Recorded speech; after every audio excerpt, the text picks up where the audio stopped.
Welcome to my channel, Advanced Learner Studio. Today's podcast, English Listening Practice podcast topic name is the Civil Rights Movement in the United States. Today, we're really digging into one of the most crucial, vibrant, and complex periods in U.S. history. The Civil Rights Movement, primarily spanning, from the mid-1950s to the late 1960s. This wasn't just about changing a few laws. It was a massive collective undertaking aimed at tearing down these deeply ingrained systems of racial segregation, discrimination, and, systemic inequality. What truly stands out, I think, is how it's powered by the sheer courage of everyday individuals, often alongside visionary leaders. And, it's vital to grasp that this movement didn't just emerge overnight. Its roots actually stretch back centuries, profoundly embedded in the constant resistance against slavery, the oppressive Jim Crow laws, and just persistent systemic racism. The strategies employed were incredibly diverse, everything from nonviolent direct action and meticulously planned legal challenges. Pondo, sophisticated grassroots organizing, and powerful cultural expression. These efforts truly forced the United States to confront some of the most fundamental contradictions as a nation. And the victories, like the landmark Civil Rights Act of 1964 and the Voting Rights Act of 1965, didn't just rewrite policy. They fundamentally reshaped cultural narratives and even inspired global movements for justice and human rights. That's a crucial observation. So as we embark on this deep dive, our mission is to offer you a comprehensive and richly detailed understanding of this transformative era. We'll explore its many complexities, the incredible triumphs, the inevitable setbacks, the internal debates that shaped its direction, and its enduring broader impact, helping you understand not just what happened, but why it continues to matter so much today. Let's start by laying the historical groundwork, because understanding the roots of this movement is absolutely essential to appreciating its scale. Our journey really begins with the institution of slavery, which from the early 17th century forcibly transported millions of Africans to the Americas and subjected them to brutal dehumanization. Right. And it's important to understand that slavery was far more than just an economic system. It was a deeply ingrained social and political structure designed specifically to establish and maintain rigid racial hierarchies. Enslaved people were stripped of their basic human rights, faced unspeakable violence daily, but here's the thing, they never stopped fighting back, constantly finding ways to resist.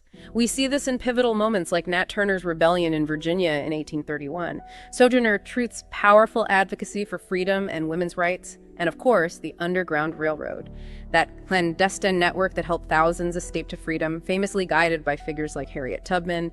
The Civil War, 1861 to 1865, marked a significant turning point, culminating in the Emancipation Proclamation in 1863 and the 13th Amendment in 1865, which legally abolished slavery nationwide.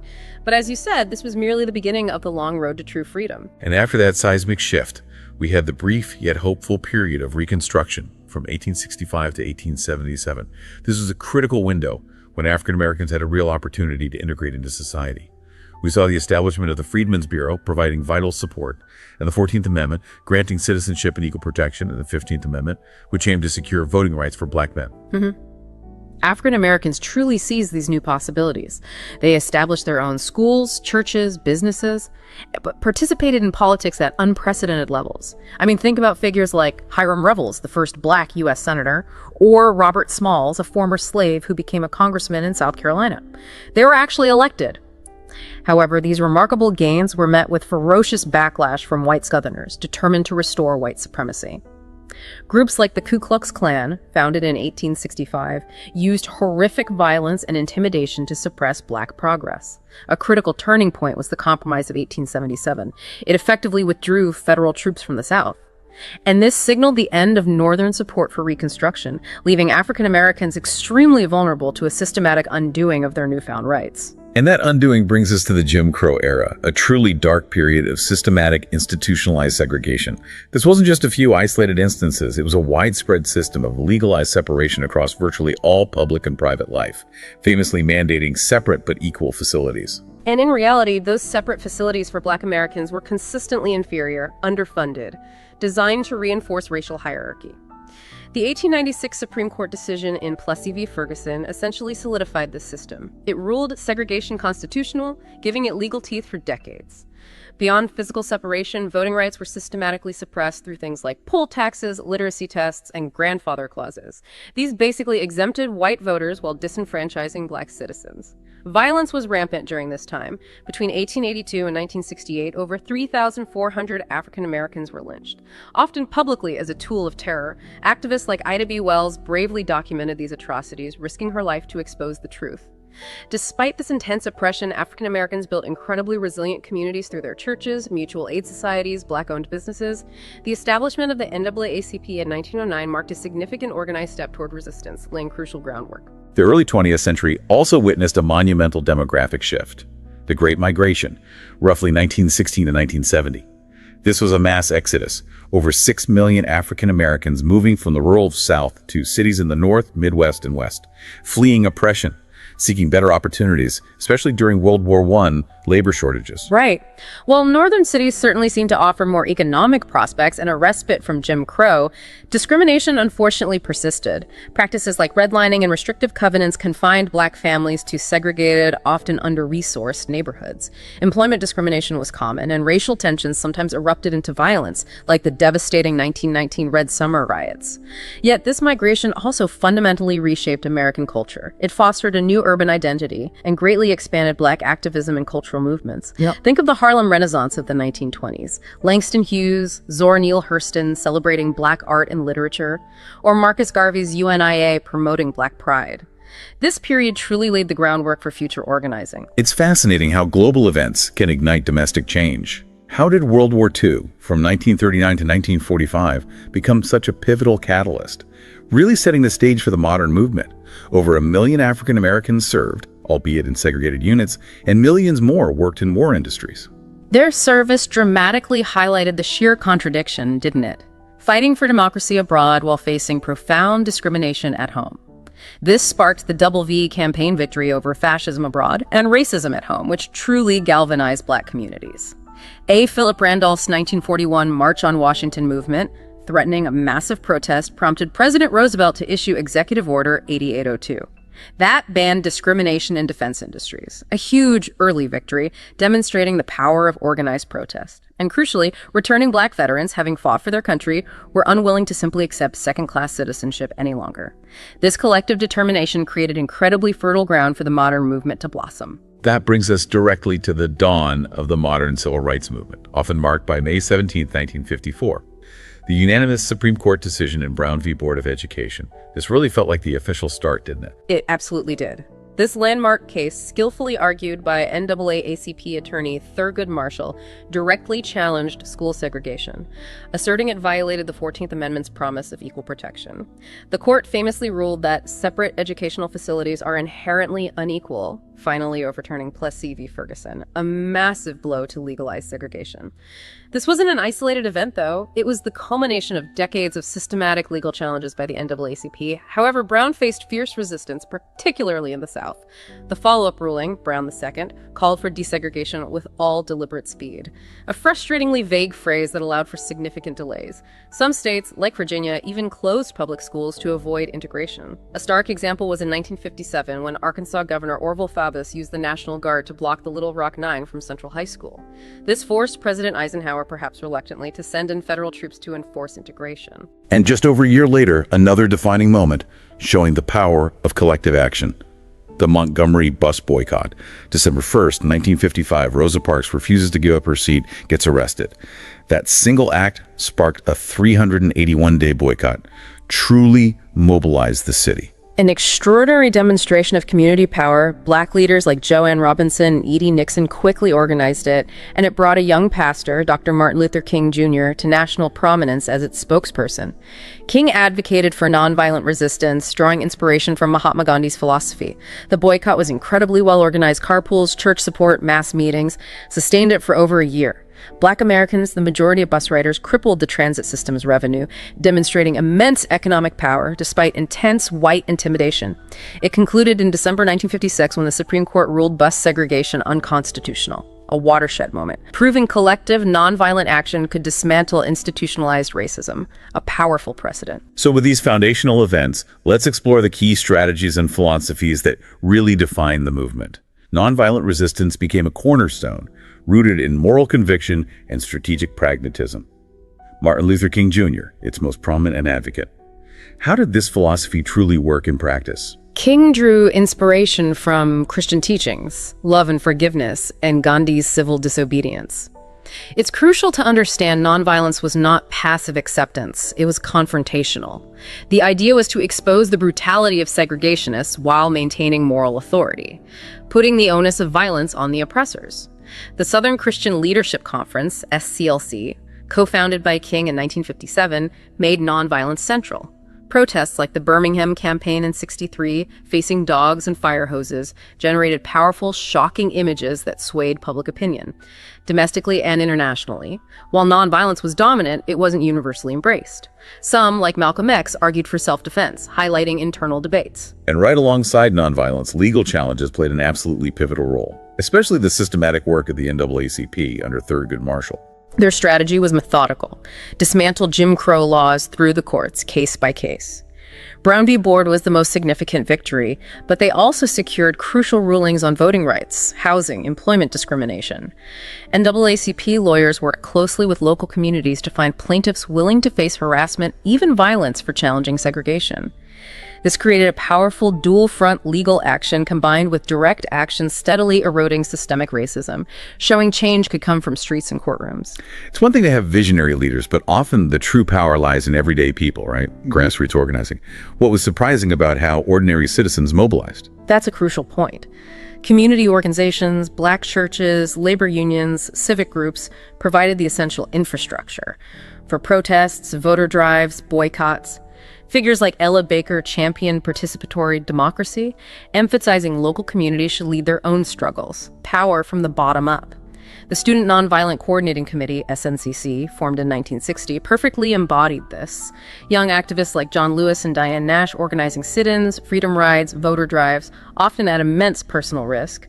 What's surprising is the sheer ingenuity and resilience these local groups displayed, improvising, adapting to overcome opposition, proving true power resided in the people. Beyond direct action, cultural expression was a remarkably powerful tool, amplifying the movement's message through music, literature, or visual art. How did that amplify the message? Incredibly effective. Freedom songs like We Shall Overcome became anthems, sung at marches, in jails, building solidarity and courage.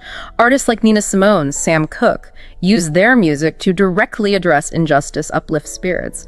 Writers like James Baldwin, Lorraine Hansberry explored the Black experience in powerful works. And critically, the media played an indispensable role, particularly television.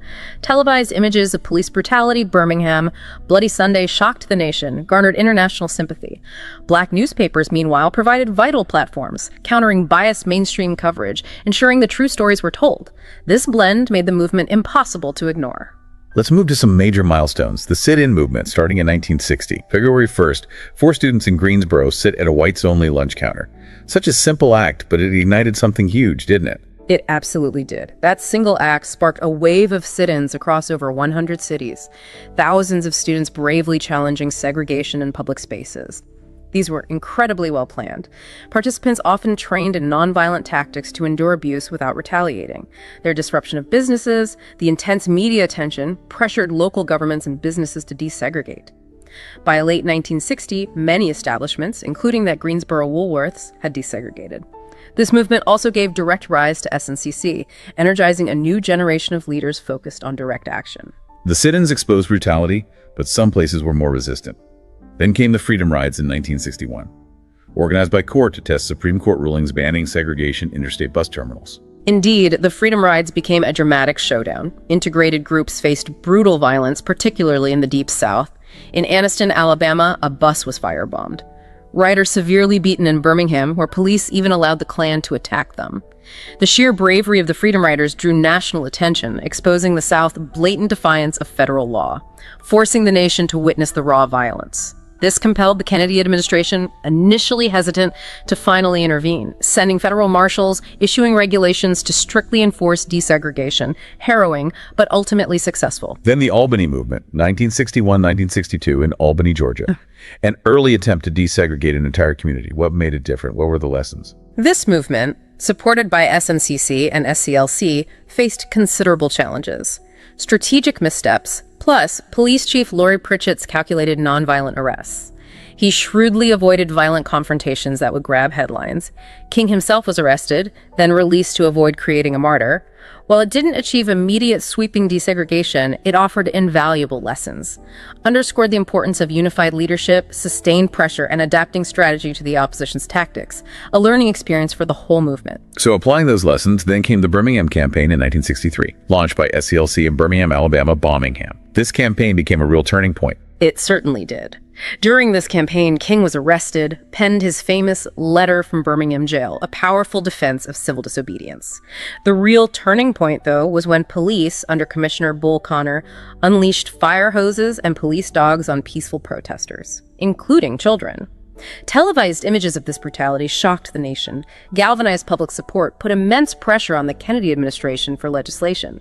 This campaign directly led to desegregation in Birmingham businesses and undeniably laid crucial groundwork for the Civil Rights Act of 1964.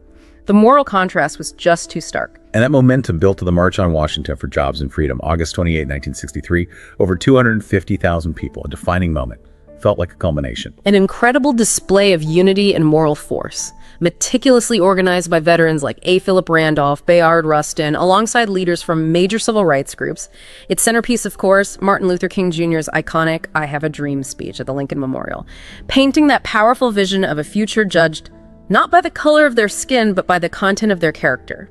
The sheer size, the integrated crowd, the media coverage exerted undeniable pressure on Congress, made the call for legislation impossible to ignore. That brings us to the Civil Rights Act of 1964. Landmark legislation outlawing discrimination based on race, color, religion, sex, or national origin. This wasn't just changing laws, was it? A seismic shift, forcing businesses, public life to confront decades of discrimination. Absolutely. Signed into law by President Lyndon B. Johnson, July 2, 1964, despite significant congressional opposition, especially Southern Democrats filibustering for months. The act's power wasn't just prohibition, but psychological impact. It fundamentally challenged the legitimacy of segregation, signaled a national commitment, banned segregation in public accommodations, prohibited employment discrimination, strengthened federal enforcement of school desegregation, addressed voting rights abuses. What's often overlooked is how it empowered the federal government with enforcement tools, shifting the burden from individuals to a federal mandate. It truly changed the legal landscape overnight. Even with that, the core demand for voting rights remained. African Americans still face huge barriers like literacy tests, poll taxes, especially in the South. This led to the Selma to Montgomery March and ultimately the Voting Rights Act of 1965. Why was the right to vote still such a fierce battle? Because voting was seen as the ultimate pathway to political power, to self-determination.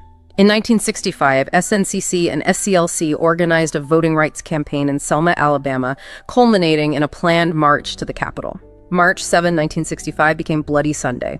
Marchers, including John Lewis, brutally attacked by state troopers at the Edmund Pettus Bridge.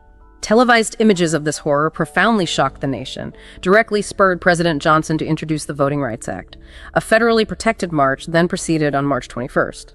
The act, signed August 6, 1965, prohibited discriminatory voting practices, authorized federal oversight, and led to a dramatic surge in black voter registration. This act transformed the political landscape of the South. By 1966, the movement's focus began expanding north, addressing housing discrimination, urban poverty. The Chicago Freedom Movement, led by MLK Jr., was the approach different confronting these issues. It was indeed. Open housing marches in white Chicago neighborhoods, challenging discriminatory real estate practices, faced incredibly violent resistance. Hostile crowds, rocks, bottles. While immediate success was limited in Chicago itself, the campaign drew crucial national attention to systemic issues like redlining, exploitative housing, deep economic inequality in northern cities. It influenced later policies like the Fair Housing Act of 1968, but also underscored the complex, entrenched nature of economic and residential segregation. The fight was far from over. Speaking of influential figures, Martin Luther King Jr. is undoubtedly the movement's most iconic figure. A Baptist minister, eloquent advocate, committed to nonviolence. What made his leadership so central? He rose to prominence during Montgomery, became a global symbol of justice, moral courage. His leadership in SCLC, Birmingham, the March on Washington solidified his role. King's philosophy evolved. Initially focused on dismantling legal segregation, he later broadened his scope to economic inequality, even opposed the Vietnam War. His assassination, April 4th, 1968, in Memphis was devastating.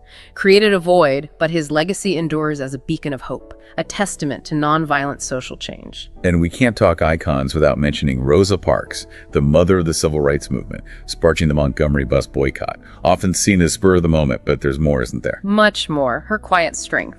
She was a seasoned activist, an NAACP member, already challenging segregation for years.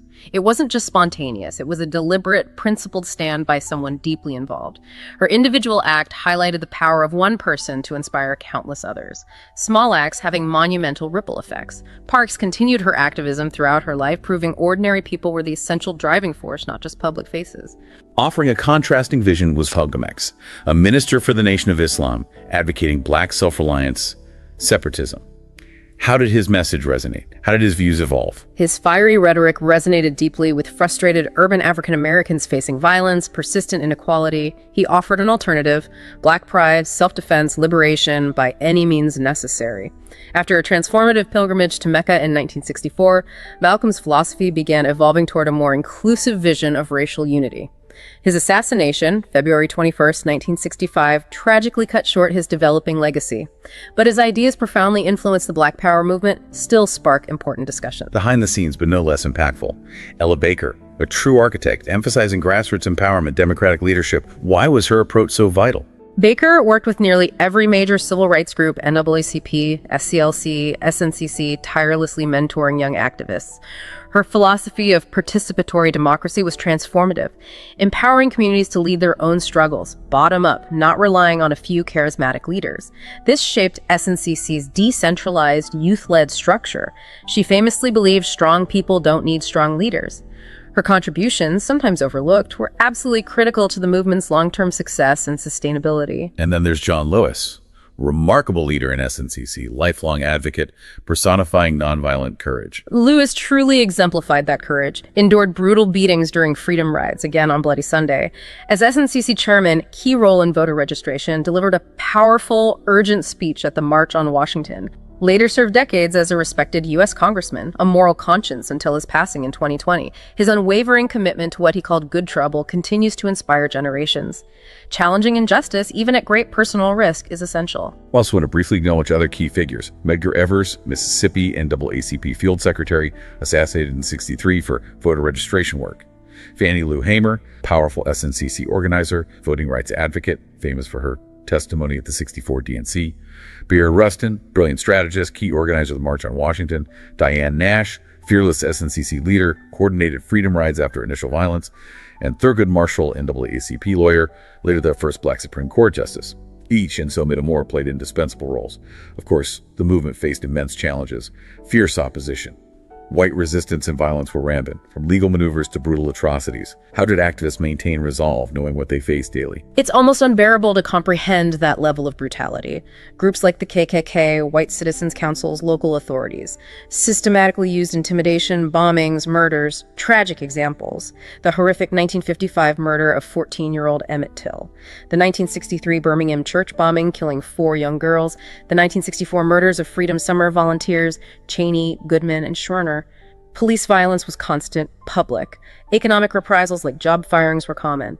It's critical to understand this wasn't random. It was a calculated strategy to maintain the status quo.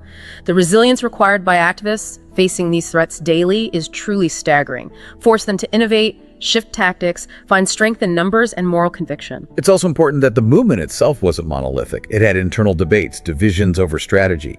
How did these conversations shape its direction? There was certainly that prominent divide. Nonviolence, King, versus self-defense arguments, Malcolm X, particularly among urban youth. SNCC's shift toward Black Power in the late 60s, led by Stokely Carmichael, emphasized Black self-reliance, cultural pride, sometimes caused friction with integrationist groups like NAACP. Generational differences emerged too, younger activists favoring more direct confrontation. While challenging, sometimes painful, these discussions ultimately enriched the movement. Addressing a broader spectrum of needs and perspectives showed its dynamic nature. And the federal government's response was often ambivalent, inconsistent, not always a clear ally. Not at all. Eisenhower reluctantly enforced Brown in Little Rock only when defiance was blatant. Kennedy, often cautious, worried about Southern white voters, while LBJ became a crucial ally, signing landmark legislation. His administration's Vietnam War escalation diverted resources, attention from domestic reforms.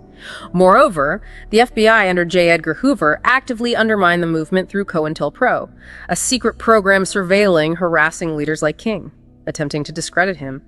This federal ambivalence highlighted the movement's reliance on sustained grassroots pressure to force change. Government acted only when compelled by public outcry. By the mid-1960s, growing frustration with the slow pace of change, persistent violence, gave rise to the Black Power movement, coined by Stokely Carmichael in '66, emphasizing Black pride, self-determination, economic empowerment. That's right. A significant shift, often prioritizing racial pride and self-sufficiency over integration.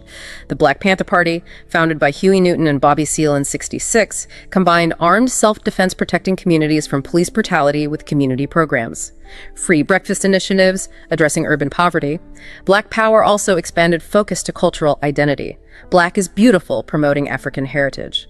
Controversial, but challenged assimilationist ideals. King's assassination in '68 tragically sparked riots in over 100 cities, reflecting widespread anger, despair. The Fair Housing Act of 1968, passed days after King's death, addressed housing discrimination, but the movement's momentum shifted, faced new challenges, economic inequality, political backlash. Despite ongoing challenges, the civil rights movement achieved extraordinary successes, fundamentally dismantled legal segregation, secured voting rights, significantly transformed public attitudes. The Civil Rights Act, the Voting Rights Act, truly monumental achievements. And their impact was profound, continues to reverberate. Dramatic increase in African-American political representation. Thurgood Marshall, first Black Supreme Court Justice in '67. Crucially, the movement inspired countless other struggles globally. Women's rights, Native American, Chicano, LGBTQ+ movements, anti-apartheid in South Africa. Culturally, fostered vibrant African-American identity through Motown, literature like Maya Angelou, Toni Morrison, visual art like Jacob Lawrence. However, it's vital to recognize the work remains unfinished. Economic disparities persist. Mass incarceration disproportionately affects Black communities. Voter suppression tactics have resurfaced since the Supreme Court weakened the Voting Rights Act in 2013. The Black Lives Matter movement, founded 2013, draws directly from the civil rights movement strategies, spirit, continuing the vital fight against systemic racism, reminding us the journey is ongoing. As we conclude this deep dive, it's clear the civil rights movement was a triumph of the human spirit, a profound testament to collective action, moral courage, unrelenting hope, a movement of ordinary people, students, preachers, workers, families, who risked everything to demand justice. Their victories undeniably reshaped America, dismantling legal segregation, expanding democratic participation. Yet their struggle also serves as a powerful reminder that the pursuit of equality is an ongoing project, requiring constant vigilance, effort. Exploring its history, milestones, leaders, challenges, gives a deeper appreciation for its complexity, its enduring relevance. It teaches us profound change is always possible when people unite, confront injustice with courage, and refuse to accept the status quo. Indeed. As we face contemporary challenges, from racial inequity to economic injustice, the movement's powerful legacy continues to inspire us to keep working towards a more just and equitable world for everyone. Please like, share, and subscribe to this YouTube channel. Hello, welcome to the Learn English Lab. Today's podcast, English Listening Practice podcast topic name is Traditional versus Modern Values. We're diving into something that, well, really shapes societies all over the world. It's this intricate dance between traditional ways and modern ideas. It really is. And it creates this fascinating mix of, opportunities, but also some pretty complex challenges that's constantly redefining things. And I think our goal today, for you listening, isn't really to say one is better than the other. Right. It's more about understanding how we can maybe blend the best bits of both. Aiming for a future that feels, harmonious and meaningful, drawing strengths from all sides. Okay, so let's lay the groundwork. When we talk about traditional values, what are we really talking about? What's the core idea? Well, fundamentally, they're the beliefs, the customs, the practices that get passed down, often over generations. They're usually rooted pretty deep in cultural norms, sometimes religious beliefs, or just the way a society has always worked. The focus tends to be on continuity, keeping things going. Stability, exactly. And collective well-being, what's good for the group, and a real respect for established systems. And even though they look different everywhere, you find these common threads. Like what? What are some common themes? Well, a big one is family and community. Yeah. The family unit, often the extended family, is usually the cornerstone. Right. Group harmony often comes before what one individual might want. You see this really clearly in, say, South Asian cultures with filial piety kids honoring elders. Or think about multi-generational homes you find in places like rural India. It's very common. That makes sense. And you mentioned respect for systems. Does that tie into authority? It does, significantly. Respect for authority is central. Hierarchies are often quite important, whether it's elders, religious figures, community leaders. They're often revered for their wisdom, their experience. Think about tribal chiefs in many African societies, like the Ashanti of Ghana, who mediate disputes. Their word carries weight. Got it. Then you have the actual cultural and religious practices, rituals, ceremonies. These aren't just formalities. They actively preserve a group's identity. Can you give an example? Sure. The Japanese tea ceremony, it's incredibly meticulous, right? It embodies Zen principles like mindfulness, or indigenous Australian dreamtime storytelling, which connects people directly to their ancestral past, to their land. Wow. Okay. And finally, there are often strong moral and ethical codes, clear guidelines for how to behave. This builds trust, cohesion. Think of the 10 Commandments in Christianity, or Islam's focus on charity, zakat. So it really paints a picture of traditional values as this kind of anchor, grounding people in heritage, giving purpose, stability. That's a great way to put it, an anchor. But I guess the flip side could be, does that very stability sometimes make it harder to adapt or change? That's the inherent tension, isn't it? Yeah. That stability is invaluable, but yes, it can sometimes lead to a resistance to new ideas or different ways of doing things. Okay, so if tradition is the anchor, then modern values, they feel more like the current, maybe dynamic, reflecting this globalized, tech-driven world we're in now. They seem to prioritize individual action, innovation, being adaptable, often pushing against those older norms. What defines them? Yeah, modern values definitely push in new directions. Individualism is probably the most prominent feature. Personal freedom. Personal freedom, self-expression, the idea that you define your own path. Think about movements like feminism or LGBTQ plus rights. They're all about empowering individuals to shape their own identities. The global push for marriage equality is a really powerful example of that shift towards personal choice. Right. Then there's this constant drive for innovation and progress. Our modern world is built on it. Technology, science. Exactly. Technological advancements aimed at improving life. mRNA vaccines, electric cars, AI, renewable energy.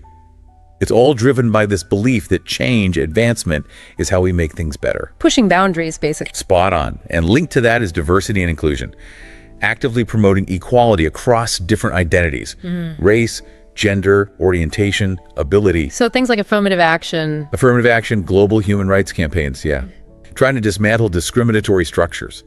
South Africa's post-apartheid constitution is a really strong example of building inclusivity into the foundation of a nation. Okay. And finally, inescapable today is global connectivity. The internet, social media, easy travel, it's all fostered this interconnected world. Platforms like, say, X allow ideas to cross borders instantly. It creates a much more cosmopolitan global perspective for many people. It's undeniable that modern values fuel incredible change and progress, but I do wonder, does that intense focus on the individual and the constant push for what's new ever come at a cost? Like maybe weakening community ties or leaving people feeling a bit adrift, disconnected? That's a really insightful point. Yeah. Yes, while they drive progress and open doors, that focus on the individual can sometimes lead to feelings of isolation, and the sheer speed of change can make it hard for people to feel grounded, perhaps losing touch with those community bonds tradition offers. What's really striking is that this whole dynamic, this push and pull between tradition and modernity, it's not actually new, is it? It goes way back. Yeah. How did this evolution start? You're right, it has deep historical roots. If you think about it, traditional values mostly grew out of agrarian society. Farming community. Yeah, where survival literally depended on everyone working together, following the established rules. Think ancient Mesopotamia, communal irrigation systems required immense cooperation. Duty was paramount. Or feudal Europe with its rigid hierarchies, everyone knew their place, and that maintained order. So the group's survival was everything. Basically, yes. Yeah. The big shift towards what we now call modern values really started picking up steam with the Enlightenment back in the 17th, 18th centuries. Reason, science. Exactly. Thinkers like John Locke championed reason, individual rights, challenging the authority of monarchs and the church. That was a huge change. And then came the Industrial Revolution. That just accelerated everything dramatically. 18th, 19th centuries, people moved to cities, machines changed work. It broke down a lot of those old rural traditions, weakened extended families, and really fueled individualism. Right. And then the 20th century, world wars, decolonization, the rise of mass media. People were suddenly exposed to so many different ideas. And then, of course, the digital age kicked in late in the century, and cultural boundaries just started blurring like never before with instant global communication. It's amazing to think how that history plays out right now. You could have, say, a young person in Brazil streaming K-pop music on their phone, while also getting ready to take part in traditional carnival celebrations in their town. And maybe they're also active online advocating for climate action. That's a perfect illustration. All those layers coexisting in one person's life. It really shows how fused these things have become. Okay, let's dig into the strengths. Even in our super fast modern world, traditional values still offer some real benefits, don't they? Oh, absolutely. They have enduring strengths. A major one is stability and security. That anchor idea again. Exactly. Traditions provide a kind of predictable framework. And that's incredibly comforting, especially when things feel uncertain or chaotic, like during a crisis. Think about religious rituals, Ramadan, Christmas. They offer continuity, bring people together year after year. Or in Japan, the Obon festival honoring ancestors reinforces those family bonds and a sense of shared history. And what about the wider community? That's another huge strength. Community cohesion. Traditional values are often fantastic at fostering strong social bonds. A sense of belonging. A real sense of belonging. In many African cultures, communal living creates these incredibly tight-knit support systems. You know the Zulu concept of Ubuntu? I am because we are. That's the one. It beautifully sums up that emphasis on collective identity, making sure people feel supported, connected. You also get clear moral guidance. Traditional ethical codes offer clarity on right and wrong. Buddhism's Eightfold Path, for instance, promotes ethical conduct. Islam's emphasis on zakat, charity, encourages looking out for others. These guidelines can simplify complex moral questions and build social trust. Makes sense. And, of course, cultural preservation. Traditions are how we safeguard heritage. Think of the Maori in New Zealand preserving their language, their haka dance, despite colonial pressures. Or Native American powwows celebrating identity through dance, music, storytelling, keeping ancient traditions alive and vibrant. It's clear they offer so much in terms of stability and identity. But as we touched on, that strength can also mean rigidity, can it? Like, strict gender roles in some traditional contexts might really limit opportunities, especially for women, clashing directly with modern ideas about equality that must create friction. It absolutely does. That's often where the sharpest conflicts arise. Yeah. The very things that provide strength can also become points of tension or barriers to change. Okay, let's flip the coin again. What about the advantages of modern values? What unique benefits do they bring to the table? Maybe things that tradition finds harder to deliver? Modern values definitely offer some unique and powerful advantages. First off, personal empowerment. Choosing your own path. Exactly. Yeah. Prioritizing individual choice allows people to pursue passions, define their own lives. Think about the rise of women in top leadership roles, people like Angela Merkel or Indra Nooyi. That reflects this shift. Or even the gig economy, offering flexible careers tailored to individual skills and lifestyles. Right. Second, and this is huge, innovation and progress. This is where modern values really shine. That constant drive for improvement transforms lives. Technology again. Technology, science, medicine. Breakthroughs like CRISPR gene editing, renewable energy like solar panels, the incredibly fast development of COVID-19 vaccines. These are all products of modern values pushing the boundaries of what's possible for human well-being. We'll focus on improving the human condition then. Spot on. Third, inclusivity. Modern values actively challenge discrimination and push for equality. Fighting unfairness. Yes, movements like Black Lives Matter or global pride events demand justice and fairness. Policies like universal parental leave, like you see in Scandinavia, reflect a deep societal commitment to making sure everyone feels they belong and have equal opportunity. Okay. And lastly, adaptability. Modern values encourage being flexible, responding to new opportunities. Big remote work, the digital nomad lifestyle, online learning platforms like Coursera or Upwork, they all show how we can adapt to a rapidly changing world, learn new skills, find new ways to live and work. It's clear modern values are powerful engines for change. But, coming back to that earlier point, that strong focus on the individual, it can lead to isolation sometimes, maybe weaken those family or community ties. And the constant, relentless change can leave people feeling a bit unmoored, maybe even longing for the stability that tradition provides. It feels like both sides have potential blind spots. That's a very balanced way to see it. Each system offers something vital, something essential, but neither is perfect. They each present their own set of challenges alongside their strengths. And this is where it gets really juicy, doesn't it? The clash, where these two sets of values meet head-on. It often sparks conflict, tension, creating some really fascinating dynamics in societies all over the world. Where do we see this friction most clearly? Oh, it pops up everywhere, often in the most personal areas of life. Take family dynamics, that's a big one. Marriage, for example? Exactly. In many traditional cultures, you have arranged marriages designed to prioritize family unity, social status, maybe economic stability. You see this in parts of India, for instance. But modern values stress romantic love, individual choice.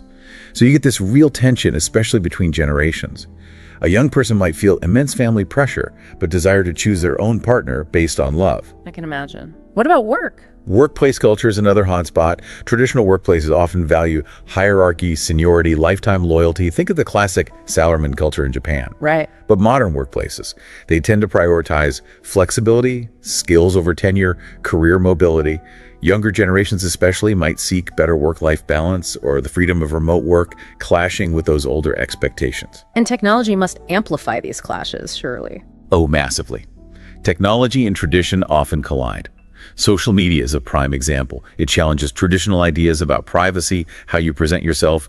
In more conservative societies, you might see women using platforms like X to advocate for greater rights, which can lead to significant backlash from those holding traditional views. Okay. Then there's education. You have the contrast between traditional methods, maybe rote learning, immense respect for the teacher's authority, like China's intense Gaokao exam system, versus modern education, which tends to prioritize critical thinking, creativity, questioning things. Students often have to navigate both systems, which can be confusing. Yeah. And finally, a really sensitive area, gender and identity. Traditional gender roles are often quite fixed, specific expectations for men and women. Modern values champion gender equality, fluidity, the right to define your own identity. So you see clashes like traditional expectations of masculinity in some African cultures bumping up against advocacy for gender-neutral policies. These are deep societal shifts playing out. It really highlights the challenge, doesn't it? Trying to balance that need for continuity with the drive for change. Lean too hard on tradition, you might stifle progress, but embrace modernity too fiercely and you risk eroding valuable heritage and identity. It's a real tightrope walk. It really is. And maybe the insight here is that the conflict isn't always just old versus new. Sometimes it's about different ways of trying to meet the same basic human needs, security, belonging, progress. Yeah. The tension flares up when the methods seem incompatible. That's a great point. It makes it less about a battle and more about navigating different paths. Okay, let's make this concrete. It's fascinating to see how different societies are actually doing this navigating. Let's look at some specific global examples or case studies to see tradition and modernity in action. How are different cultures handling this blend? Great idea. Let's start with Japan's balancing act. Japan is often seen as a masterclass in this. Well, so? Well, they meticulously preserve ancient traditions.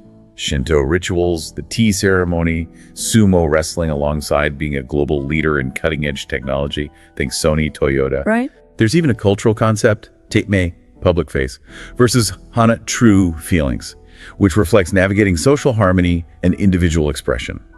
Walk through Tokyo, you see the hypermodern Shibuya crossing right near the serene ancient Meiji shrine, or the traditional hanami cherry blossom viewing parties happening while bullet trains zip by. It's a constant coexistence. Fascinating. What about indigenous communities? They face unique pressures. Indeed. Consider indigenous communities in Canada like the Cree or the Haida. They face immense challenges, preserving traditional values, storytelling, land stewardship amidst modern Canadian society. But they are adapting. Yes, powerfully. Younger generations are using modern tools like social media to advocate for Indigenous rights, language revitalization, and cultural continuity. Canada's Truth and Reconciliation Commission itself is a modern framework trying to address historical injustices while respecting traditional values of healing and community.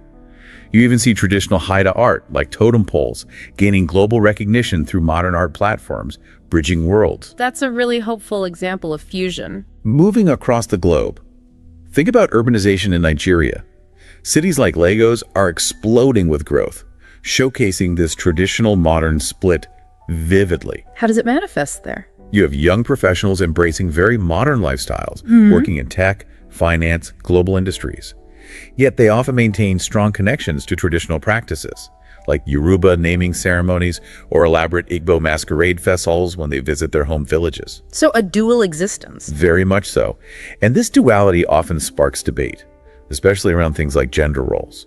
Women pursuing modern careers in Lagos might still face traditional expectations back home, creating complex negotiations in their lives. And India, such a huge, diverse country, must be a real crossroads. India's cultural crossroads is incredibly complex and dynamic. You have rural areas where caste traditions and joint family systems remain very influential. Right. Contrast that with booming urban centers like Bangalore, hubs of tech and modernity. Young Indians are often navigating both worlds, maybe balancing family expectations around arranged marriage, while also using modern dating apps. They participate enthusiastically in ancient festivals like Diwali. They're also deeply engaged with global music, fashion, and media. Bollywood cinema itself is a perfect example of this fusion traditional epic stories told with dazzling modern production values. That blend seems key. And finally, a place that's almost synonymous with rapid modernization. Right, the UAE's global ambition. The United Arab Emirates, especially Dubai, consciously blends the two. You have the almost futuristic skyline with the Burj Khalifa, coexisting with traditional souks, the bustling old markets, and deeply embedded Islamic practices, like observing Ramadan. You'll see Emiratis wearing traditional dress, the abaya or kandura, while fully embracing the latest global fashion trends and technology. Their national strategy, like Vision 2021, explicitly aimed to integrate traditional Emirati values like hospitality with modern goals like sustainability and becoming a global innovation hub. Projects like Masdar City, designed as a sustainable eco-city, embody this planned fusion. It really seems the societies that manage to thrive are those finding ways to weave these threads together rather than letting one dominate. So how is this balance actually achieved on the ground? What does it look like? It happens in many ways, often quite organically, sometimes by design. We see a lot of cultural fusion. Think of Singapore again. The hawker centers. Exactly. Those traditional food centers are beloved national institutions sitting right alongside gleaming skyscrapers. They celebrate traditional festivals like Chinese New Year with ancient rituals, but the nation is also a hypermodern global finance hub. It's integrated. What about in education? Education is another key area. Many modern systems are finding ways to incorporate traditional values. Finland, known for its modern creative approach, Right, very progressive. still fosters deep respect for teachers, which is a more traditional value. In India, the prestigious IITs, Indian Institutes of Technology, combine incredibly rigorous, modern technical training with instilling cultural values like discipline and community responsibility in their students.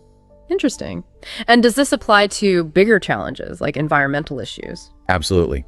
Sustainable progress often involves blending old and new. Many environmental movements draw inspiration from traditional concepts of stewardship, of living in balance with nature. Like indigenous knowledge. Precisely. Indigenous communities in the Amazon, for example, are combining generations of ecological knowledge with modern conservation science and technology to protect the rainforest. The whole global push for sustainability, in a way, blends a traditional respect for the natural world with modern innovation needed to solve the crisis. And maybe most importantly, it happens through intergenerational dialogue. Families and communities that talk openly, bridging the gap between younger generations embracing change and older generations holding on to tradition. Think of Mexico. Younger people might live very modern lives, but still participate wholeheartedly in Dia de los Muertos, honoring ancestors. It shows traditions aren't static. They can evolve and find new meaning. It really underscores that finding this balance isn't easy. It takes real effort, compromise, empathy, respecting where you came from while still looking forward, not letting either side completely take over. Now, technology, we've touched on it, but let's focus specifically on its role. It feels like such a powerful catalyst in this whole traditional modern dynamic, but maybe in complicated ways. It's definitely a double-edged sword, a huge catalyst, as you say.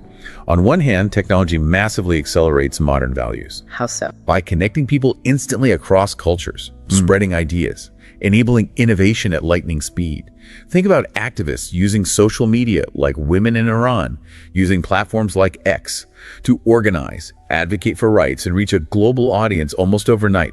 That reflects modern values of free expression and equality, amplified by tech. Right, but I've also heard the argument that tech can help preserve tradition. That seems counterintuitive. How does that work? It's a really crucial point, actually. Technology is becoming a vital tool for preserving tradition. Think about digital archives. They're being used to save endangered languages, like the Cherokee syllabary, documenting them, creating learning tools, giving them a future. Or virtual reality. We can now recreate historical sites like Machu Picchu with incredible detail, making heritage accessible to people who could never visit physically. And online platforms allow diaspora communities, people living far from their homeland, to maintain cultural connections. Imagine virtual Diwali celebrations connecting Indian families scattered across the globe. It keeps traditions alive across distance. So it's not just about the new, it can reinforce the old too. Exactly. But there's the other edge of the sword. Technology can also significantly disrupt traditions. Oh. When modern media and ideas flood into previously isolated communities via the internet or satellite TV, they can rapidly challenge local customs, beliefs, ways of life. Sometimes this leads to cultural erosion, where traditional practices fade away. A classic example often cited is Bhutan. When they introduced television relatively late, in 1999, it sparked huge debates about the impact of Western shows and values on their deeply ingrained Buddhist culture and traditions. It shows how disruptive that influx can be. It really makes you think, doesn't it? How do we harness all the incredible benefits of technology without letting it overwhelm or erase valuable cultural norms and traditions? It's a huge question for nearly every society today. And it's vital to remember this isn't a one-size-fits-all situation. The way this traditional modern dynamic plays out varies massively depending on the culture, the history, the specific context. We can't just paint it with one brush. That's absolutely critical. Take collectivist societies, places like China or India. Traditional values, especially around family loyalty and community harmony, often remain incredibly strong, even amidst rapid modernization. So they coexist. They often coexist in complex ways. Young people in China might deeply respect Confucian principles of filial piety while also working in hypermodern tech hubs like Shenzhen. In India, as we mentioned, arranged marriages persist alongside the use of modern dating apps. It's not necessarily either. Okay, and then the contrast. Contrast that with primarily individualist societies like the US or many Western European nations. Here, modern values, individual freedom, self-expression tend to be dominant. But even here you see interesting trends. There's a growing interest in rediscovering traditions or finding meaning in practices rooted in them. Like mindfulness. Mindfulness is a perfect example. It's rooted in ancient Buddhist traditions, but has exploded in popularity in the West as a way to cope with the stresses of modern individualistic life. It shows a search for something perhaps missing. And then you have post-colonial societies across much of Africa, Latin America, parts of Asia. The legacy of colonialism adds another layer of complexity. Oh, so? Well, colonial powers often impose their own modern values while suppressing traditional ones. So, after independence, there's often a complex process of reclaiming traditional identity while also engaging with the modern globalized world. South Africa's efforts to promote modern inclusivity while also recognizing traditional tribal leadership systems is one example. Or in Brazil, Afro-Brazilian religions like Candomblé blend African spiritual traditions with elements absorbed over centuries, creating vibrant, unique hybrid cultural forms that are both traditional and modern. It really shows the diversity of experiences. And what's fascinating now with globalization is this constant cross-pollination. Yoga from India is global. Democratic ideals spread and reshape traditional hierarchies. It's a constant exchange, influencing both sides. So looking ahead, where does this leave us? How will this interplay continue to shape our world, especially with huge challenges on the horizon? Well, it's clear this dynamic isn't going away. If anything, it might intensify.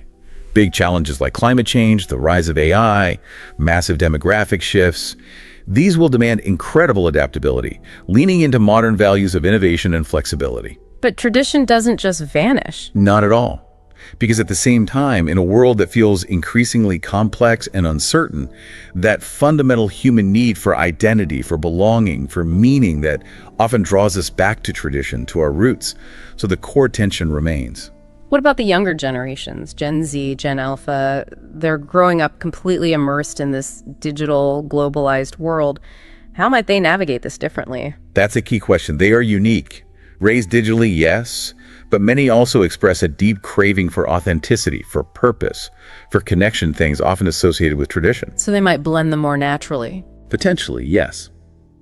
We see them blending traditional practices, maybe prioritizing sustainable living, community gardening, things rooted in older ways of life with very modern tools, like using social media for activism.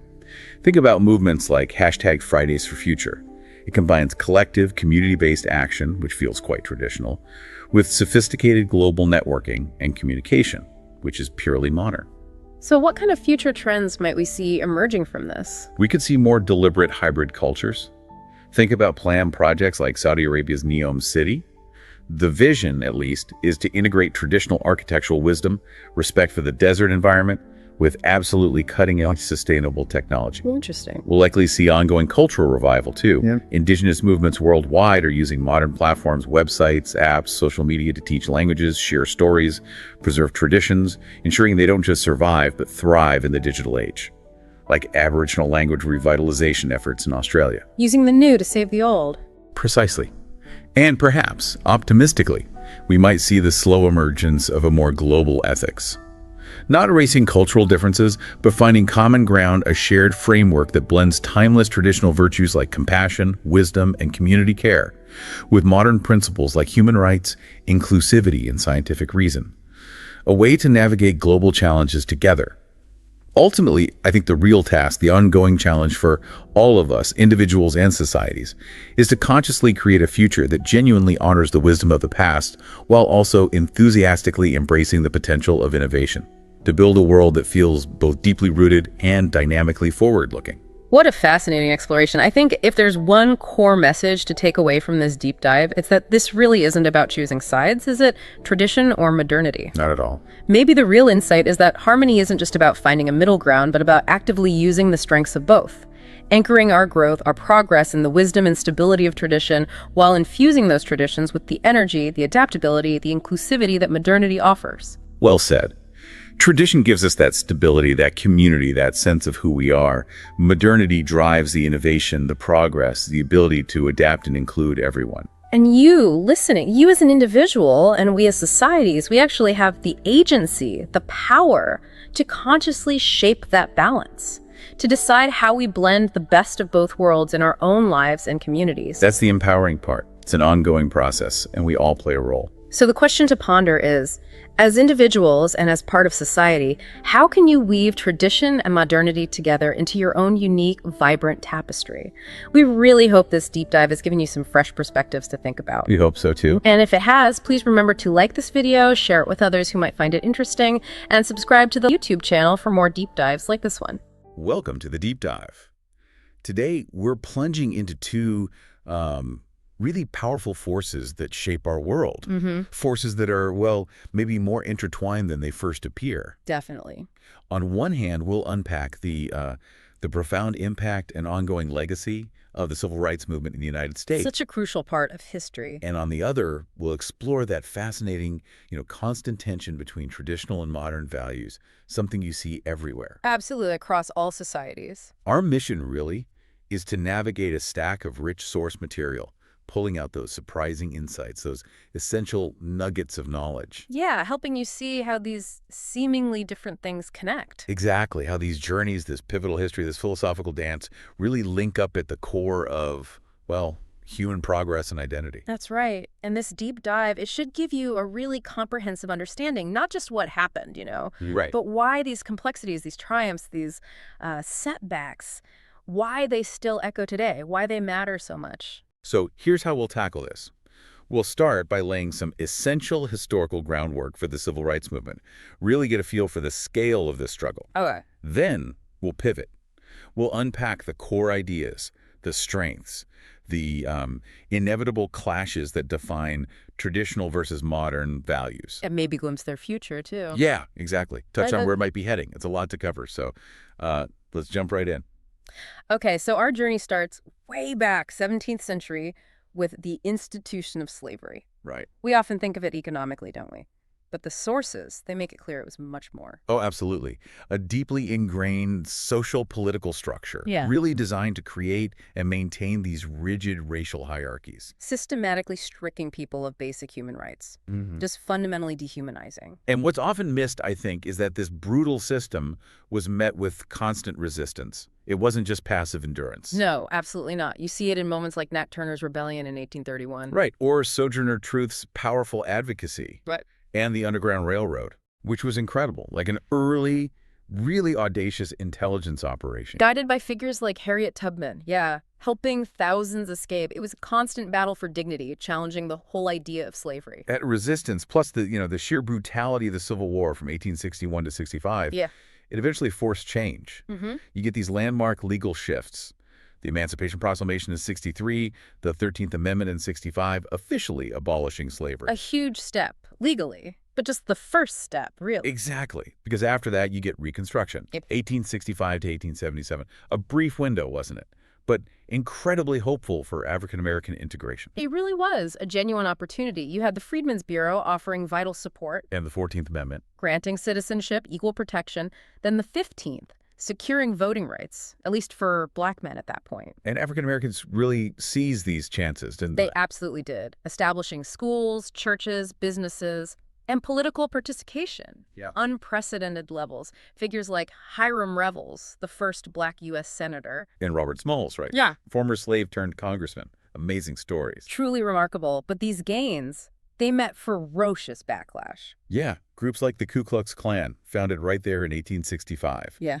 using horrific violence, intimidation. And then comes this crucial political moment, the Compromise of 1877. Ah, yes. Yes. More than just pulling troops out, wasn't it? Oh, yeah. It was basically a political deal, a backroom trade-off, the presidency in exchange for letting the South off the hook, ending federal oversight. Which effectively killed Reconstruction. Crushed it. Abandoned African Americans to this rising tide of white supremacy, left them incredibly vulnerable. And that vulnerability, that leads straight into the Jim Crow era, doesn't it? It does. A really dark period. Systematic, institutionalized segregation. Not just prejudice, but actual laws. Exactly. A widespread system. Legalized separation in pretty much all aspects of life. Separate but equal facilities mandated by law. Which were never equal. Never. Consistently inferior, underfunded, designed to reinforce that hierarchy, and then Plessy v. Ferguson in 1896. The Supreme Court decision. Yeah, ruling segregation constitutional, giving it legal backing for decades. It was devastating. And beyond just separation, they systematically suppressed voting rights. Oh, absolutely. Through things like poll taxes, literacy tests, those infamous grandfather clauses, all designed to disenfranchise black voters. And the violence. Yeah. It was rampant and public. Horrifically so. Between 1882 and 1968, the figures are staggering. Over 3,400 lynchings, often used as public terror. And people like Ida B. Wells bravely documenting it all. Risking her life to expose the truth. Absolutely heroic. But even in the face of all that, the resilience is just incredible. It truly is. African Americans built these incredibly strong communities through churches, mutual aid societies, black-owned businesses. Finding ways to support each other. Exactly. And then the NAACP, founded in 1909, that was a huge step. An organized resistance, the legal arm, really laying groundwork for future battles. And around the same time, you get this massive demographic shift, the Great Migration. Monumental. Roughly 1916 to 1970. Over 6 million African Americans moving from the rural South. To cities in the North, Midwest, West, fleeing that oppression, looking for opportunity. Especially with labor shortages during World War I, but the North wasn't a promised land, was it? No, the sources make that clear. Discrimination persisted. Things like redlining. Restrictive covenants, yeah. Confining black families to segregated, often under-resourced neighborhoods. Employment discrimination was rife. And sometimes violence, like the 1919 Red Summer riots. A terrible time. Yet this migration, it wasn't just moving houses. It fundamentally reshaped American culture. Oh, so? It fostered this new urban black identity, expanded activism. You get huge cultural movements like the Harlem Renaissance. Langston Hughes, Zora Neale Hurston. Right, and figures like Marcus Garvey promoting black pride, economic self-sufficiency through the UNIA, a real cultural flowering. It's fascinating, too, how global events acted as catalysts. Huh. World War II, for example. Yeah, 1939 to 45 really set the stage for the modern movement. Over 1 million African Americans served. Go in segregated units. Right, and millions more worked in war industries. And their service just threw this massive contradiction into sharp relief. Fighting for democracy overseas. While facing discrimination back home, it sparked the Double V campaign. Victory over fascism abroad, victory over racism at home. A powerful rallying cry. And A. Philip Randolph's 1941 March on Washington movement, that threat of protest actually worked. Led to FDR's Executive Order 8802, banning discrimination in defense industries. A significant early win, and crucially, those returning black veterans. They weren't willing to accept second-class status anymore. Understandably. That collective determination created this fertile ground for what we now call the modern civil rights movement. Which brings us right to that pivotal moment, May 17th, 1954. Brown v. Board of Education. A unanimous Supreme Court decision. It really felt like a turning point. Absolutely. Landmark case, argued brilliantly by Thurgood Marshall for the NAACP, directly challenged school segregation. And the court's ruling: separate educational facilities are inherently unequal, finally overturning Plessy. But it wasn't out of the blue, was it? No, not at all. It was a result of decades of NAACP legal challenges, methodically chipping away at segregation laws. Still, Brown faced massive resistance, especially in the South. Fierce resistance. The follow-up ruling, Brown 3, called for desegregation with all deliberate speed. A phrase that allowed for endless delays. Exactly. Frustratingly vague. Some states, like Virginia, even closed public schools rather than integrate. And then Little Rock in 57. A stark example. Governor Faubus using the National Guard to block the Little Rock Nine. Forcing President Eisenhower to send in federal troops. Unprecedented, really. It showed the depth of the resistance. And just over a year later, another defining moment: the Montgomery bus boycott. Sparked by Rosa Parks, December 1st, 1955. Her refusal to give up her seat, her arrest, it ignited this 381-day boycott, an incredible display of community power. Organized so quickly, too, by people like Joanne Robinson, E.D. Nixon. And it brought Dr. Martin Luther King Jr. to national prominence as the spokesperson. Advocating nonviolent resistance. Inspired by Gandhi, right? Yes, drawing heavily from Gandhi's philosophy. The boycott itself was incredibly well organized. Carpools, church support, mass meetings. Sustaining it for over a year. Until December 56, when the Supreme Court ruled bus segregation unconstitutional. It was a watershed. Proof that collective nonviolent action could actually dismantle these racist structures. Okay, so with those foundational events, let's dig into the key strategies. Nonviolent resistance became a cornerstone.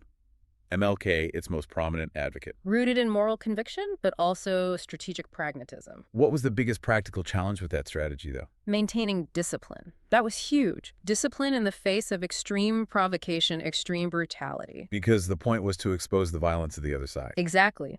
While the protesters maintained the moral high ground, it wasn't passive, it was confrontational, but disciplined. The SCLC, King's organization founded in 57, made it central. And campaigns like Birmingham in 63, the images were just shocking. Dogs, fire hoses, those images swayed public opinion nationally and internationally. But it wasn't the only view, right? There were debates. Oh, yeah. Figures like Malcolm X arguing for self-defense. Those internal debates were important too, weren't they? Absolutely. They pushed the conversation, broadened the perspectives within the movement. And alongside nonviolence, you had the legal challenges. The NAACP under Thurgood Marshall. What made their approach so effective?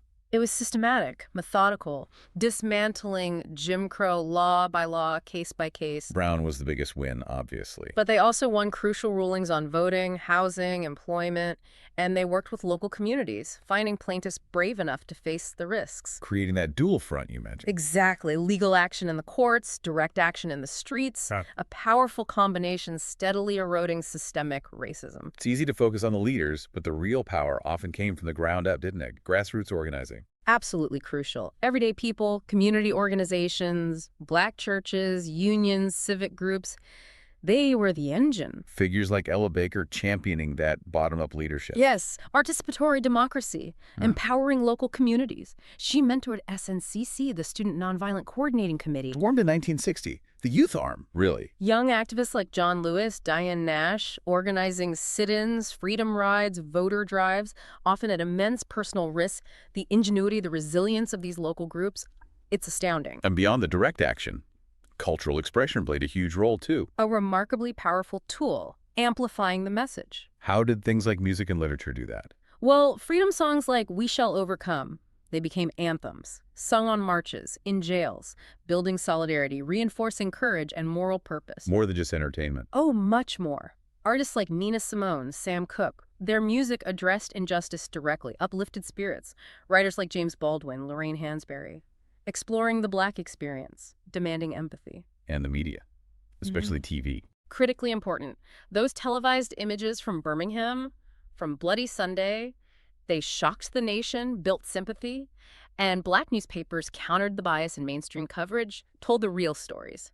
It made the movement impossible to ignore. Let's tick through some major milestones. The sit-ins, starting February 1st, 1960. Greensboro, North Carolina. 4 students. Such a simple act, but it ignited a firestorm. A wave of sit-ins across, over 100 cities? Yeah, thousands of students challenging segregation in public spaces. And these were well planned. Participants trained in nonviolence enduring terrible abuse. Pressuring businesses to desegregate. And it worked. By late 1960, many places, including that Greensboro Woolworths, had desegregated. And it led directly to SNCC's formation, energized a new generation. And some places resisted more fiercely, which led to the Freedom Rides in '61. Organized by CORE, yeah. Testing those Supreme Court rulings about interstate bus terminals. And they faced just brutal violence. Especially in the Deep South. Anniston, Alabama, the bus firebombing, beatings in Birmingham, with police complicity even. Horrifying. But the riders' bravery drew national attention. Exposed the South's defiance, the raw violence. It forced the Kennedy administration, which had been hesitant, To finally intervene, send federal marshals, issue regulations. Exactly. Harrowing, but it forced federal action. Then there was the Albany movement, 61-62 in Georgia, trying to desegregate a whole community. Why was that different? Well, it faced challenges, some strategic missteps maybe, but also the police chief, Lori Pritchett. He was smart. How so? He used nonviolent arrests, avoided those brutal confrontations that grabbed headlines, denied the movement the images it needed. King was arrested, then released strategically. So it didn't achieve its immediate goals. Not sweeping desegregation, no. But it taught invaluable lessons about unified leadership, sustained pressure, adapting strategy, a critical learning curve. And those lessons were applied in Birmingham, 1963. SCLC launched that campaign. A real turning point, you said. It really was. King's arrest led to his letter from Birmingham jail, a powerful defense of civil disobedience. But the images were key again, weren't they? Absolutely. Bull Connor unleashing fire hoses, police dogs on peaceful protesters, even children, televised, that shocked the nation. Galvanized support, pressured Kennedy. Undeniably. Led to desegregation in Birmingham businesses and, crucially, laid the groundwork for the Civil Rights Act of 1964. The moral contrast was just too stark. And that momentum built towards the March on Washington for Jobs and Freedom, August 28, 1963.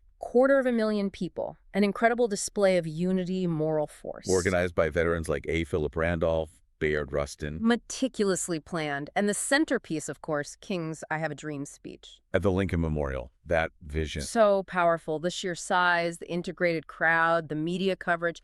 It put undeniable pressure on Congress for legislation. Which brings us to the Civil Rights Act of 1964. Landmark stuff. Huge. Signed by LBJ July 2nd, outlawing discrimination based on race, color, religion, sex, national origin. Despite huge opposition, right? Yeah. Filibusters. Oh yes, Southern Democrats fought it tooth and nail. But its power was immense. Banned segregation in public accommodations, employment discrimination, strengthened school desegregation. And crucially, gave the federal government enforcement tools. Exactly. It shifted the burden, signaled a national commitment. Psychologically, legally, it dismantled segregation's legitimacy in a way nothing before had. But even then, the fight for the vote continued, especially in the South. Yes, barriers like literacy tests, poll taxes were still very real. Voting was seen as the key to real political power. Which led to Selma. The Selma to Montgomery March campaign in '65, SNCC and SCLC focusing on voting rights in Alabama. And March 7th, 1965, Bloody Sunday. Marchers, including John Lewis, brutally attacked by state troopers at the Edmund Pettus Bridge. Televised horror again. And that horror spurred President Johnson. He introduced the Voting Rights Act just days later. Signed August 6, 1965. Prohibited discriminatory practices, authorized federal oversight, led to a dramatic surge in black voter registration, truly transformed the Southern political landscape. By the mid-60s, the focus starts expanding, doesn't it? Yeah. Moving north, tackling housing, poverty, the Chicago Freedom Movement. Led by King, yeah. Facing different challenges up north. How is the resistance different? Often even more visceral somehow. Open housing marches in white Chicago neighborhoods met incredibly violent reactions. Rocks, bottles. Wow. Immediate success in Chicago itself was limited, but it drew crucial national attention to those systemic issues. Redlining, exploitation, deep economic inequality outside the South. influencing later policies like the Fair Housing Act of '68. Exactly. But it also showed just how entrenched segregation was, economically and residentially.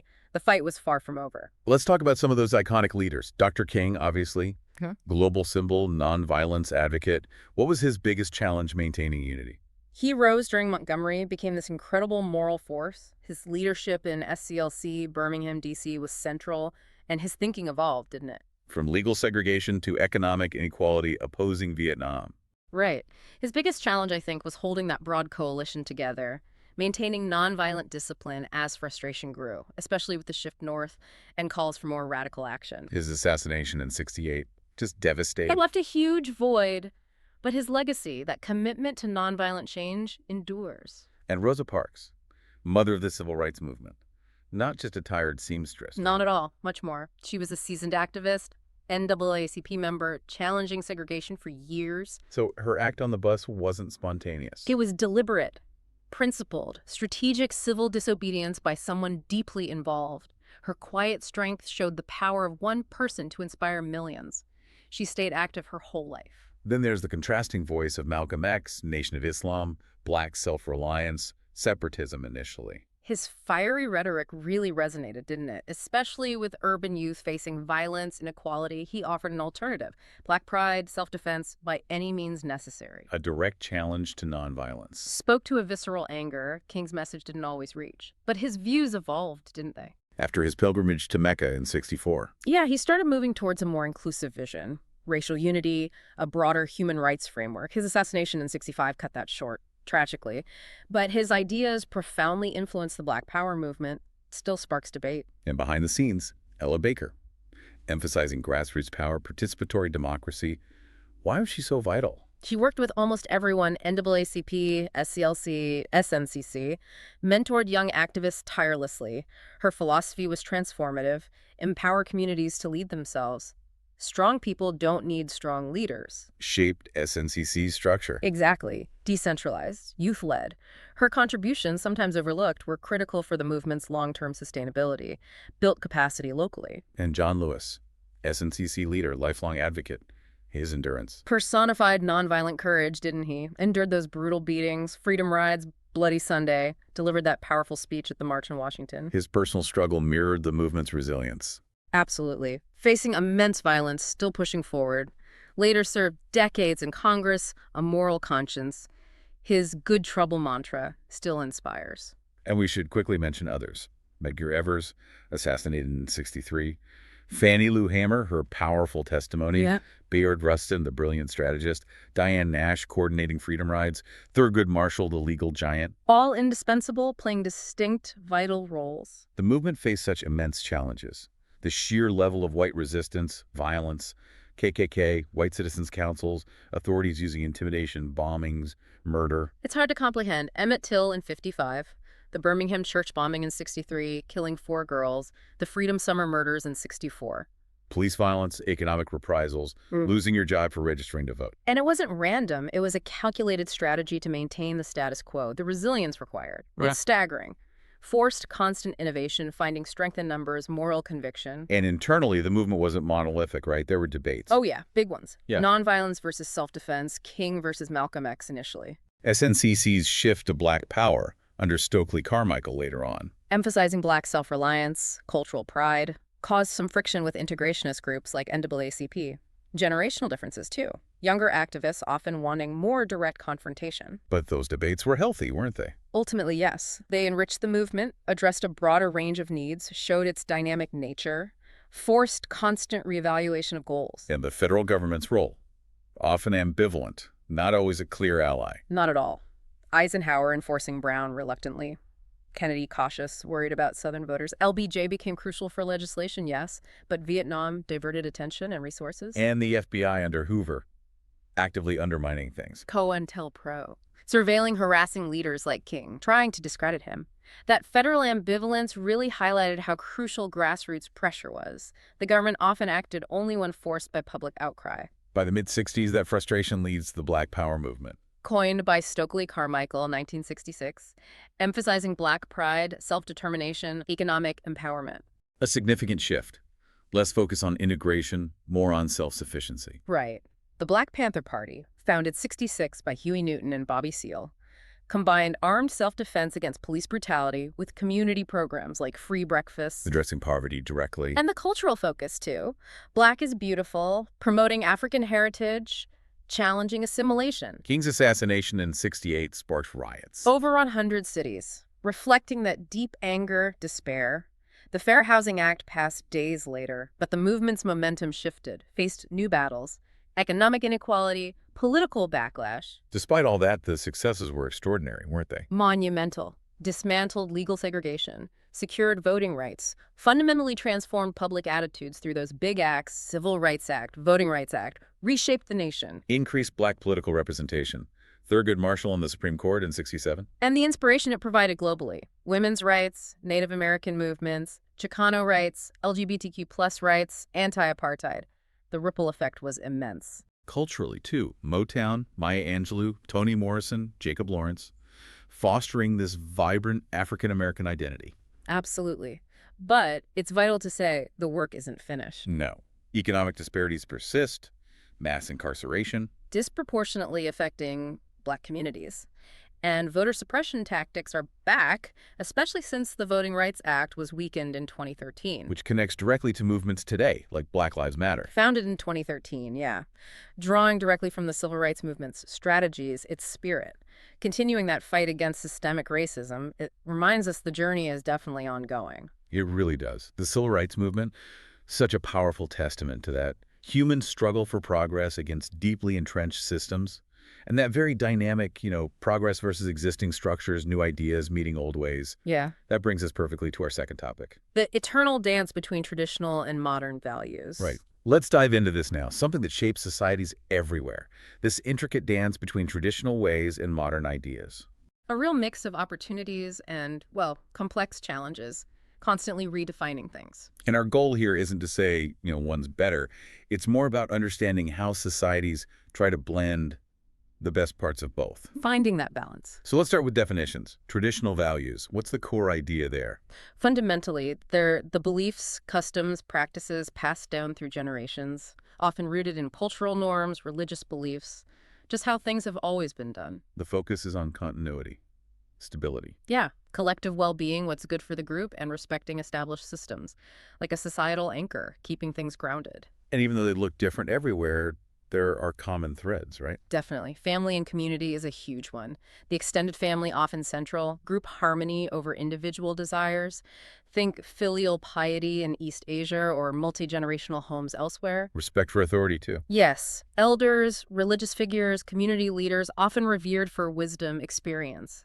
Like tribal chiefs in many African societies. Their word carries real weight. And the actual practices, rituals, ceremonies. They actively preserve identity. Like the Japanese tea ceremony embodying mindfulness, connecting to centuries of tradition, or indigenous Australian dreamtime storytelling, linking people to ancestors and land. And strong moral codes. Often, yeah. Clear guidelines for behavior, building trust. The Ten Commandments, Islam, zakat, or charity. It paints a picture of tradition as this anchor, grounding people, giving purpose, stability. An anchor. I like that. But does that stability sometimes make change harder? Make adaptation slower? That's the tension, isn't it? Stability is invaluable, but yes, it can sometimes lead to resistance to new ideas, potentially hindering adaptation, delaying necessary social change. Okay, so if tradition is the anchor, modern values feel more like the engine, reflecting our globalized tech world, prioritizing individual action, innovation, adaptability, pushing against old norms. Yeah, definitely pushing in new directions. Individualism is probably the biggest feature. Personal freedom, self-expression, defining your own path. Like feminism, LGBTQ+ rights. Exactly. Empowering individuals. The global push for marriage equality is a powerful example of that shift towards personal choice. And the drive for innovation, progress. Constant in the modern world. Technology improving life. mRNA vaccines, electric cars, AI, renewables. Driven by this belief that change is improvement. Pushing boundaries. Yeah. And related to that, diversity and inclusion. Actively promoting equality across identities, race, gender, orientation, ability, things like affirmative action, human rights campaigns, South Africa's post-apartheid constitution, trying to build that in from the ground up. And finally, global connectivity. Unavoidable today. The internet, Social media, easy travel, it fosters this interconnected world. Ideas cross borders instantly, creates a much more cosmopolitan perspective for many. Modern values clearly fuel incredible change. But I wonder, does that intense focus on the individual, that constant newness, does it come at a cost sometimes? Maybe weaken community ties, leave people feeling adrift. That's a really insightful point. While they drive progress, that individual focus can lead to isolation. And the sheer speed of change can make it hard to feel grounded, maybe losing touch with those community bonds tradition offers.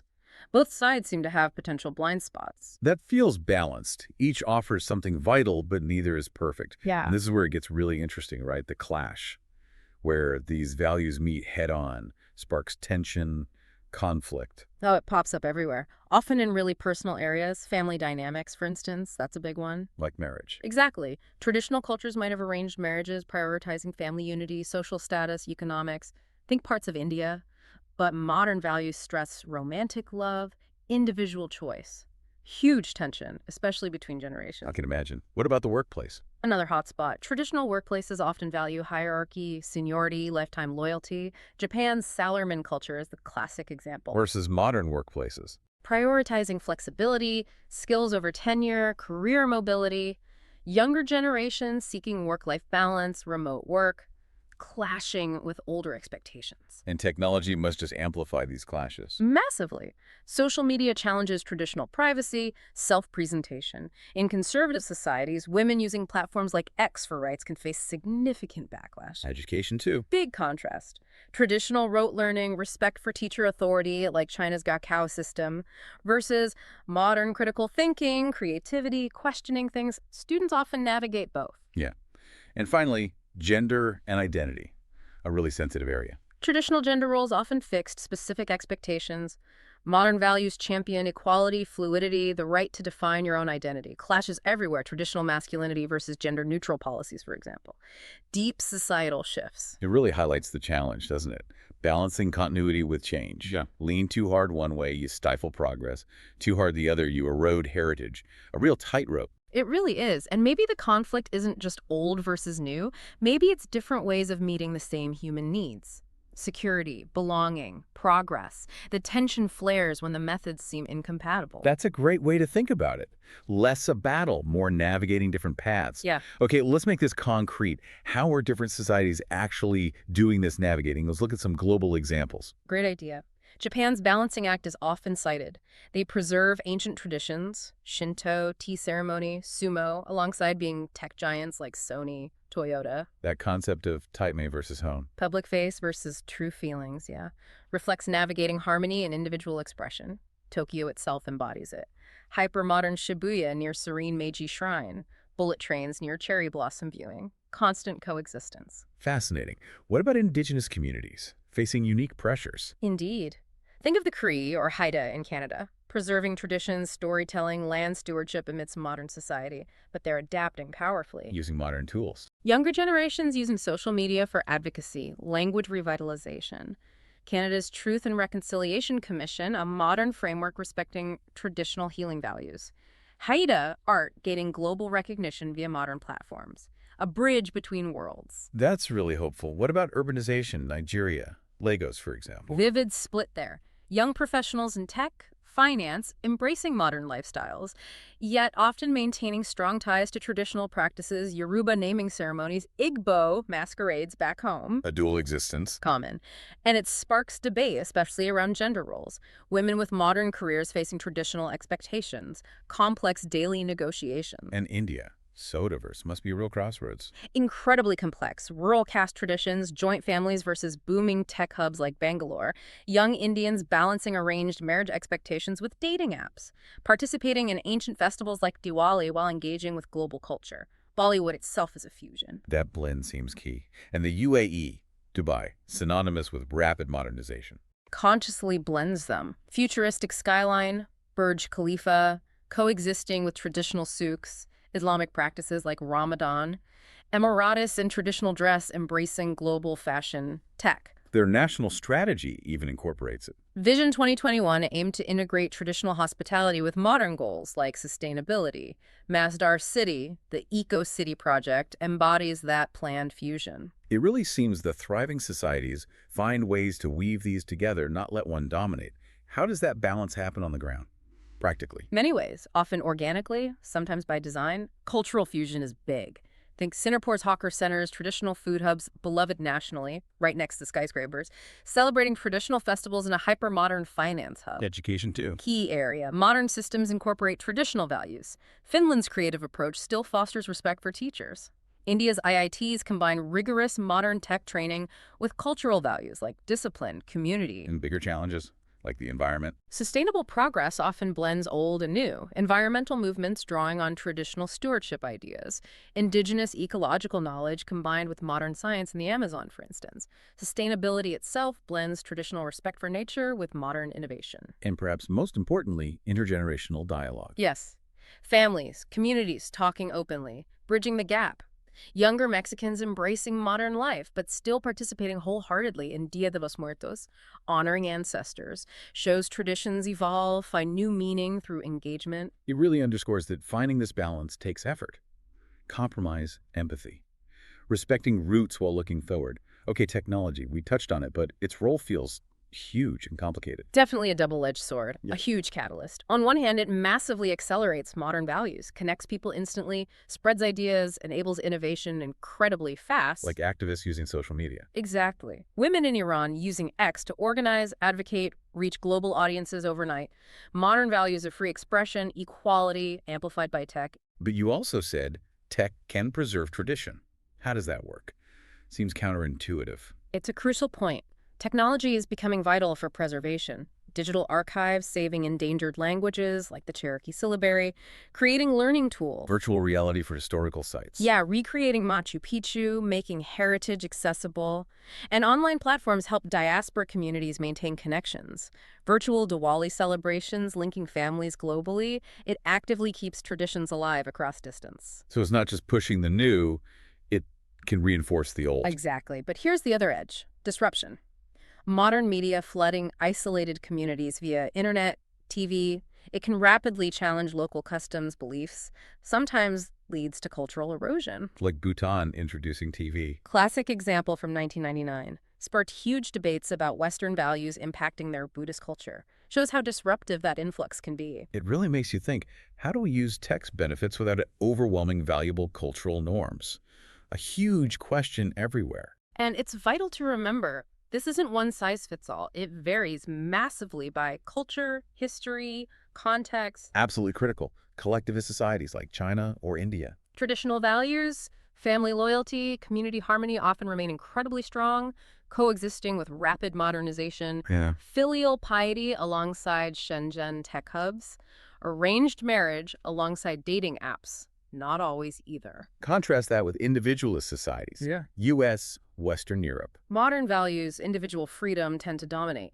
But even here, you see trends. Growing interest in rediscovering tradition, finding meaning in practices like mindfulness. Rooted in Buddhist tradition, exploding in the West. Shows a search for something grounded, maybe missing in modern life. And post-colonial societies. Africa, Latin America, parts of Asia. Colonialism adds complexity. Colonial powers often imposed modern values, suppressed traditional ones. So after independence, there's this complex reclaiming of identity while engaging globally. South Africa balancing modern inclusivity with traditional tribal leadership. Brazil's candomblé blending African traditions with absorbed elements, vibrant hybrid cultures. And now, globalization means constant cross-pollination. Yoga is global, democratic ideals reshape hierarchies, constant exchange. So looking ahead, where does this leave us? Well, the dynamic isn't going away, might intensify. Big challenges, climate change, AI, demographics, demand adaptability, leaning into modern innovation. But tradition doesn't just vanish. Not at all. In an uncertain world, that human need for identity, belonging, meaning often draws us back to roots. The core tension remains. What about younger generations? Gen Z, Gen Alpha, digitally native. How might they navigate this? Key question. They're unique. Raised digitally, yes. But many crave authenticity, purpose, connection things, often tied to tradition, so they might blend them more naturally. Like sustainable living combined with social media activism. Exactly. Hashtag Fridays for Future combines collective action, traditional feel, with sophisticated global networking, modern. They might find new ways to weave them together. So what future trends might emerge? More deliberate hybrid cultures, maybe? Like Saudi Arabia's Neom City Vision integrating traditional wisdom with sustainable tech. Ongoing cultural revival, too, indigenous movements, using modern platforms to teach languages, preserve traditions, ensuring they thrive digitally. Like saving Aboriginal languages with apps. Precisely. And maybe, optimistically, a slow emergence of a more global ethics. Not erasing differences, but finding common ground. Blending traditional virtues like compassion, community care, with modern principles like human rights, inclusivity, science. A way to navigate global challenges together. What an incredible exploration this has been, the civil rights movement. Just a powerful testament to the human spirit demanding justice, reshaping nations, inspiring globally. And that profound struggle, when you connect it to this ongoing dance between tradition and modernity, it really highlights a core truth.